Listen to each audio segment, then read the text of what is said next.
Ramai tanya, cikgu ni macam mana mulanya pengalaman mengurut? Bermula dengan berminat dulu. Masa umur 14 tahun, kaki saya terseliu. Teruk juga bengkak.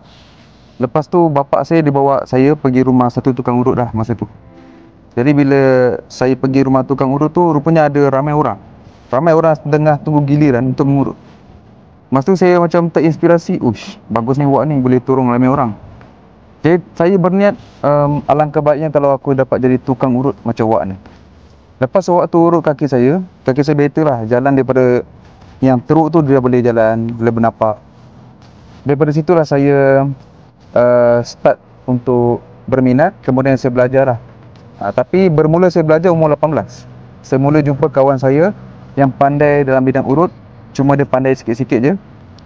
Masa tu ustaz selalu panggil kawan saya ni mengurut sebab di asrama kan. Bila kawan saya selalu dipanggil, saya pun jumpa dia. Man, kau ajar aku urut?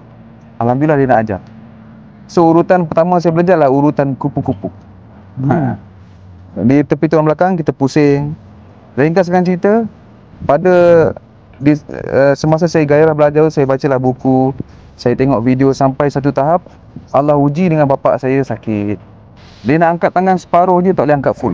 Saya tanya kenapa macam ni, dia kata masa dia kerja dulu dia banyak tolak barang berat sampai keras bahagian ni, tangan tak boleh angkat.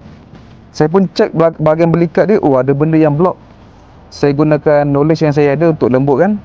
Alhamdulillah tangan dia dah boleh angkat full lepas beberapa kali urut lah. Semenjak itu saya jadi sangat berminat dalam bidang urut. Saya rasa saya ada potensi untuk saya kembangkan, sampailah Allah bagi saya banyak ilmu sampai saya boleh sampaikan juga kepada ramai orang. Memang saya dah mengajar kepada banyak negeri lah, Melaka, Johor, Penang, Terengganu dan Selangor.